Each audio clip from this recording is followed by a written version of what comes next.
The Legend of Zelda series is fantastic, but here are 100 things from the various Zelda games that Zelda fans hate. Number 1. Zelda 2: The Adventure of Link. While most games in the series are considered masterpieces, Zelda 2 is kind of the black sheep. It's brutally difficult and becomes a side-scroller for the biggest parts of the game, and it just doesn't really work.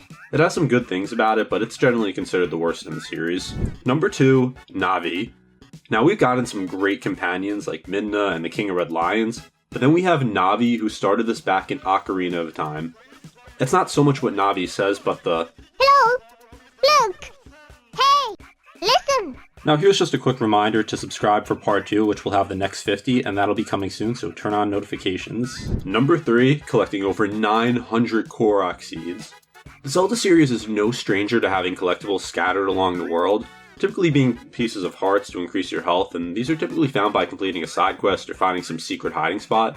But Breath of the Wild and Tears of the Kingdom have nearly 900 to 1,000 Korok seeds scattered around these massive worlds. Sometimes you get them by simply just lifting a rock, but sometimes you have to do these annoying transport missions to bring a Korok to his friend, and I hate these. I'm not a completionist myself, but I do know a couple, and I've never heard anyone say good things about this. Number 4. Staying on the topic of Breath of the Wild, while it is one of my favorite Zelda games, the biggest weakness by far, besides the weapons, which I'll get to later, are the dungeons. There's just these 4 divine beasts that are just tedious and have no real themes, and drags down what's an otherwise amazing game. Number 5, the stress of Majora's Mask clock system. Now this one I kind of hate in a good way. You can be in the middle of a dungeon or doing a quest and then out of nowhere have to stop everything to reset the time. Sometimes it could really set you back and be seriously frustrating, but with that being said, I think it's actually a really unique gameplay mechanic and actually fits perfectly into Majora's Mask. Number 6, when you find a spot that looks like it can be destroyed but you have no bombs. This is just the worst feeling. Breath of the Wild didn't have this issue because obviously you had the unlimited bombs, but I can't tell you how many times this happened to me in other Zelda games, especially Tears of the Kingdom. Number 7, finding large rupees when your wallet is full. Before you upgrade your wallet in most Zelda games, you have a very limited amount of rupees you can carry, and it's infuriating when you find just 50, 100, or even 200 rupee and can't do anything with it except let it go into the abyss. Number 8, trying to find anything in the original Zelda. While it's cool that the game doesn't hold your hand and lets you do what you want, without guides, it's a slog playing through this. There's random spots you can just blow up to reveal a secret passage, but unlike Zelda games that have come after, that have some indication of a secret, there's nothing here. Number 9, that one damn water dungeon in Ocarina of Time. Literally every single one of you knew this was going to be on the list, and I just want to get it out of the way. It is incredibly clunky to switch to the boots, having to go back and forth to the menu, to the game, and all you pretty much do is change the water level to access different spots. At least on the 3DS, it's a little better as you have the menu on the bottom screen. Number 10, wasted items. How many times have you gotten an item that looks really cool and use it once in that dungeon, then you never use it again? A big one I can think of off the top of my head is the spinner in Twilight Princess. It feels like you barely use it after that one boss fight with it, and it just makes it feel like a waste of time. Number 11, Fi. I talked about Navi, but I think Fi's even worse. Fi will just constantly yap and yap until you rage quit. Number 12, the stylus controls in the DS Zelda games. Instead of just using the D-pad like a normal game, or even just having the stylus as an optional control option like Super Mario 64, you're forced to use the stylus for the entire game. It doesn't ruin the game, but you'd be better with traditional controls. Number 13, Temple of the Ocean King. I just want to know who thought it would be a good idea to force the player to return to this dungeon like 50 times. Number 14, weapon durability in Breath of the Wild and Tears of the Kingdom. I'm not saying having the durability system is inherently bad. It forces players to try out different weapons, but it feels like some of these will break after like 5 uses, which just feels way too fragile. Number 15, losing your items in A Link Between Worlds. On one hand, it's cool you can just rent these items early, but you don't own them. If you die, you need to buy them all over again. Number 16, the ice physics in A Link to the Past. The ice temple is just brutal as you can barely control yourself and will just go sliding around. Number 17, getting the Bigoron sword in Ocarina of Time. It just does not feel worth it with how tedious it is and all the trading you need to do. I would just stick with the Master Sword. Number 18, useless mask in Majora's Mask. I'm not asking for all optional masks to be something crazy, but masks like Kamaro's and the Postman's have such minimal benefits that it just doesn't even seem worth it to collect them unless you're trying to 100% it. Number 19, the stealth in the Fortress. I get what they were doing, but it just felt slow and annoying and slowed the pace of Wind Waker a lot. Number 20, both Four Swords games if you don't have 3 other people. Now these can be great times when you have friends who will play, but you probably don't now since the Game Boy Advance and the GameCube are not exactly used every day anymore in 2025. Would be cool to have these on Nintendo Switch too though to make it more modern. Number 21, the Linearity in Skyward Sword. After Ocarina, Majora's Mask, Wind Waker, Twilight Princess, you would think Nintendo would keep the next game open to keep the adventure and exploration, but instead, Nintendo made the most linear game in the series, at least for 3D games. Not to say it's bad, as I think it's a great game, but this just certainly does not help it. Number 22, forced motion controls in Skyward Sword as well. Just like with the DS games, Nintendo once again forced us to use gimmicky controls instead of traditional options, but fortunately it would be fixed in the Switch remaster. I don't think the controls were as bad as the stylus controls, I think it worked decently, but I just prefer traditional controls. Number 23, raining when you start climbing. Don't really need to expand on this one much more. Number 24, unskippable text options, especially in older games. Sometimes it would feel like an NPC is just talking way longer than they should, and I don't want to listen to it again, especially if I just accidentally press the button. Number 25, Zelda CDI. Gee, it sure is boring around here. My boy. I just wonder what Ganon's up to.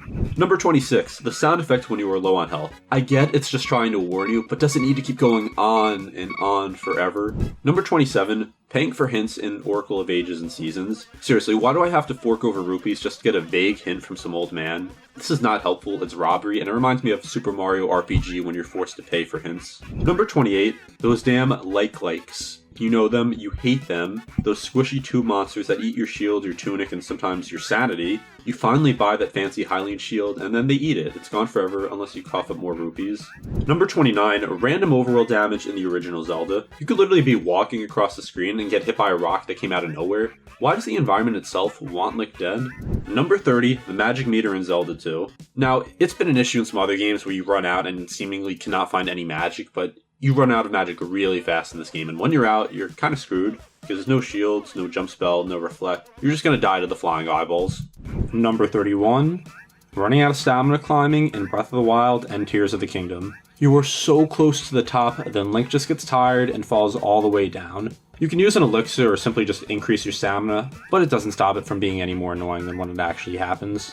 Number 32, roll goal in Twilight Princess. Why, Nintendo? Why did you make this minigame so slippery, awkward, and unnecessarily hard? It's like Monkey Ball, but with pain. Number 33, the BMO's lasers. Every time you enter a dungeon and hear that mechanical beep, you know you're about to get zapped for no good reason.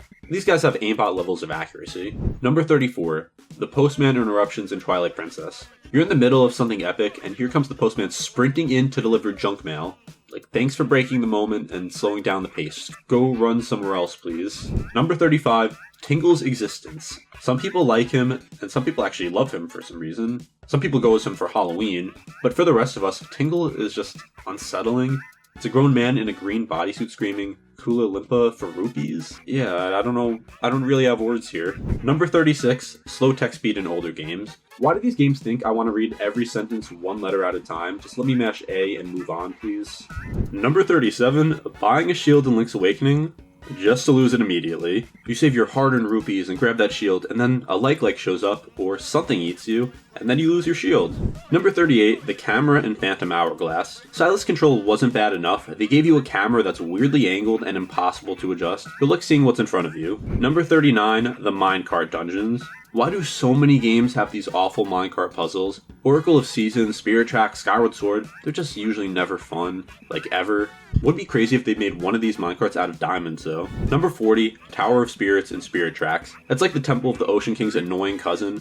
You have to keep coming back to this thing over and over again. We get it, Zelda Spirit is here, just let us finish the dungeon. Number 41, playing the Song of Time constantly in Majora's Mask. Trying to slow down time or warp somewhere? Better pull out your ocarina for the 47th time today. Number 42, a Zelda game is getting delayed for years. Breath of the Wild was originally supposed to come out in 2015, but wasn't released until 2017 when the Switch launched. Tears of the Kingdom was delayed a year as well. Now I don't hate the decision because Nintendo cared enough to make sure their games were finished, unlike many other companies. I just hate it because I want to play the next game already. Number 43, the wind puzzles in Wind Waker.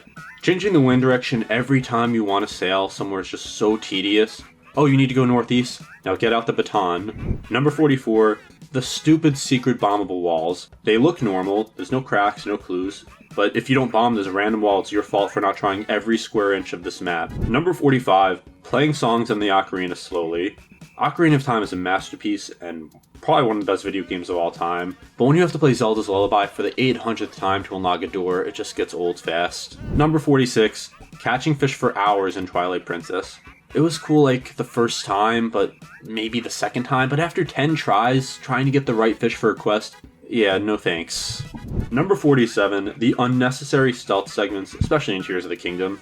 Forsaken Fortress, Yiga Clan Hideout, Gerudo Fortress. Zelda is an adventure game, not Metal Gear. Why do these missions always feel so painful? I know I talked about this a little before with the Fortress, the stealth missions in that, but it's not just in that game. Maybe Link learned some stealth abilities from Snake and Smash though, and that's why he's doing this. Number 48, Girahim licking his sword. This guy was like, a lot.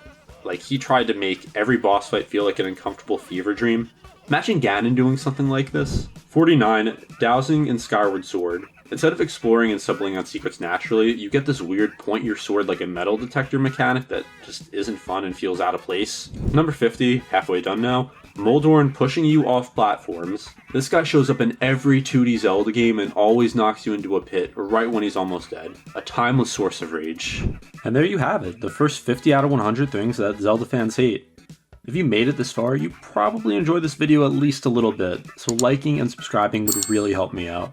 Part 2 of this will come out sometime soon, so make sure you turn notifications on so you'll be notified when it comes out.